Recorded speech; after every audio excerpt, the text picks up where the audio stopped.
Friends, welcome to my YouTube channel. आज के इस वीडियो में हम नेट के पाठ्यक्रम में संकलित इकाई 3 साहित्य शास्त्र के अंतर्गत काव्य गुण के विषय में जानेंगे एवं परीक्षा उपयोगी महत्वपूर्ण बिंदुओं पर चर्चा करेंगे। तो आइए समझते हैं। काव्य सौंदर्य की वृद्धि करने वाले और उसमें अनिवार्य रूप से नित्य विद्यमान रहने वाले धर्म को गुण कहते हैं। काव्य गुण की अवधारणा भरत मुनि के समय से ही मान्य है। आगे देखते हैं। भरत मुनि ने गुणों की संख्या 10 मानी है।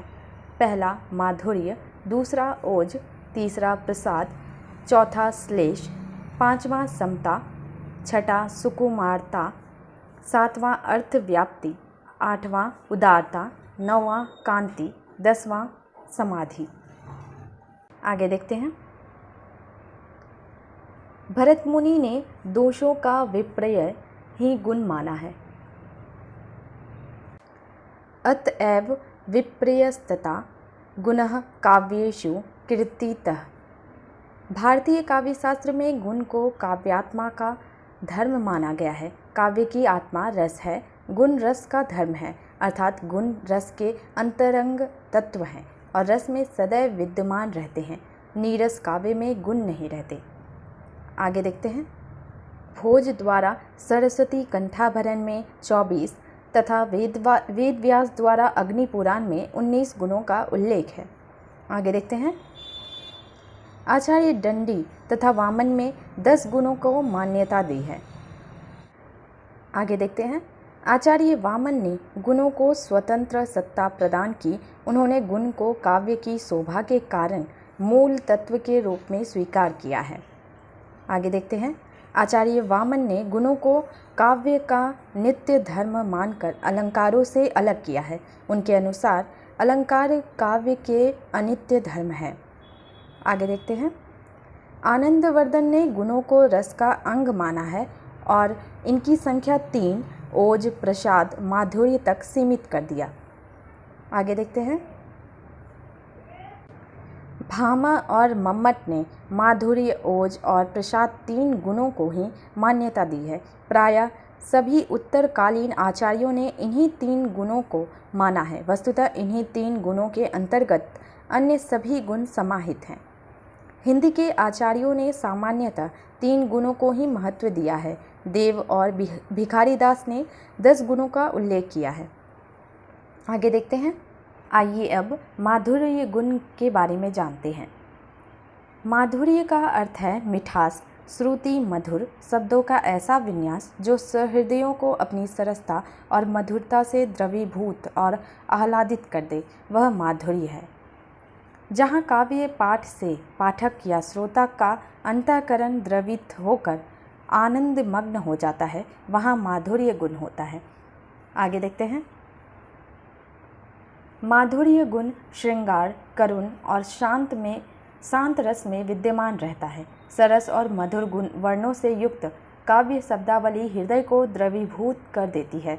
जैसे कंकन किंकिन नुपुर धुनि सुनी, कहत लखन सन राम हृदय गुनी, मानहु मदन दुंदुबी दीन्ही, मनसा विश्व विजय कह कीन्ही। आगे देखते हैं। माधुर्य गुण युक्त काव्य में ट वर्ग आदि के कठोर वर्ण, लंबे समास युक्त पद और र के संयोग से बने हुए शब्दों का प्रयोग वर्जित है। आगे देखते हैं। आइए अब ओज गुण के बारे में जानते हैं। ओज का अर्थ है तेज, प्रताप, दीप्ति।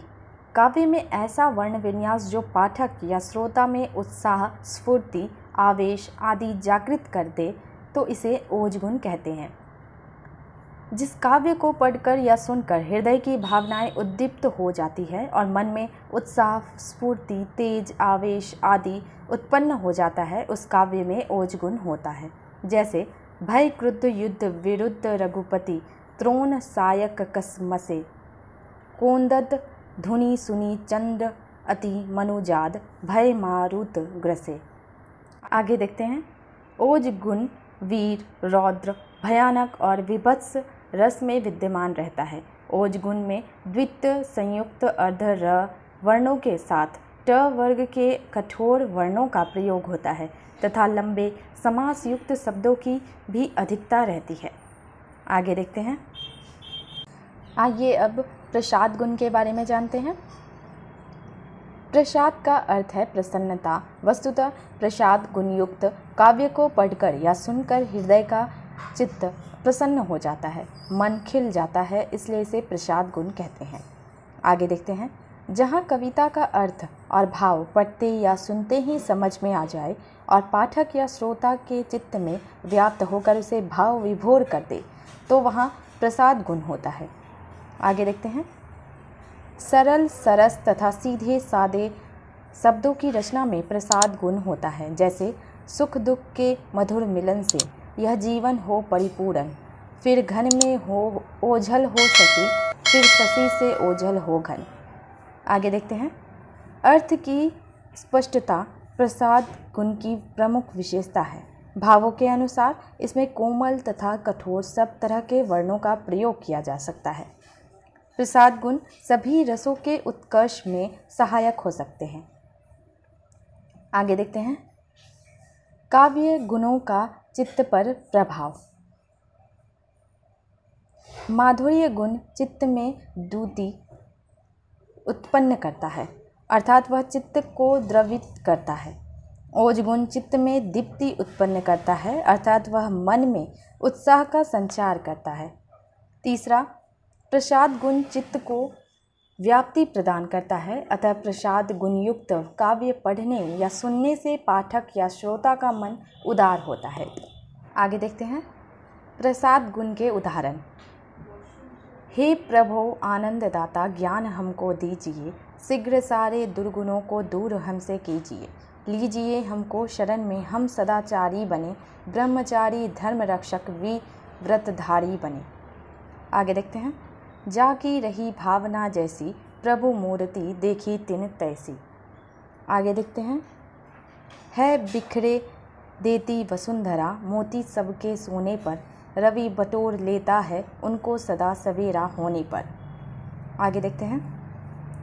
नर हो ना निराश करो मन को, काम करो कुछ काम करो, जग में रहकर कुछ काम नाम करो। आगे देखते हैं।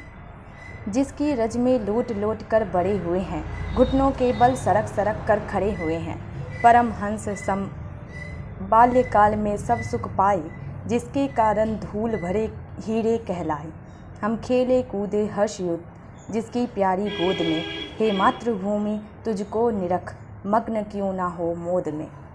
आगे देखते हैं। चारू चंद्र की चंचल किरणें खेल रही है जल थल में, स्वच्छ चांदनी बिछी हुई है अवनी और अंबर तल में। आगे देखते हैं। वह आता दो टूक कलेजे के करता, पछताता पथ पर आता, पेट पीठ दोनों मिलकर हैं एक, चल रहा लकुटिया टेक, मुट्ठी भर दाने को भूख मिटाने को, मुंह फटी पुरानी झोली को फैलाता। आगे देखते हैं। ओज गुण के उदाहरण।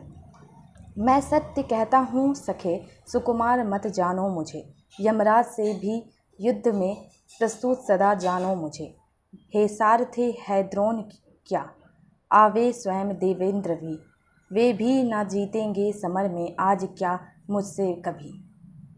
आगे देखते हैं। देशभक्त वीरों मरने से नेक नहीं डरना होगा, प्राणों का बलिदान देश की वेदी पर करना होगा। आगे देखते हैं। माधुर्य गुण के उदाहरण। अमीय हलाहल मद भरे, श्वेत श्याम रत्नार, जियत मरत झुकी झुकी परत, जे चितवत एक बार। आगे देखते हैं। कंकन किंकिनी निपुर धुनी सुनी, कहत लखन समराम हृदय गुनी, मानहु मदन धुंध भी दीन्ही, मनसा विश्व विजय कर लीन्ही। आगे देखते हैं। बतरस लालच लाल की, मुरली धरी लुकाय, सौह करे भौही हंसे, देन कहे नटी जाए। आगे देखते हैं। कहट नतट रीझत खिजत, मिलत खिलत लजियात, भरे भवन में करत हैं नैनन ही सौ बात। आगे देखते हैं। मेरे हृदय के हर्ष हा, अभिमन्यु अब तू है कहाँ, दृग खोल कर बेटा तनिक, तो देख हम सबको यहाँ, मामा खड़े हैं पास तेरे, तू यहीं पर है पड़ा। निज गुरुजनों के मान का तो ध्यान था तुझको बड़ा।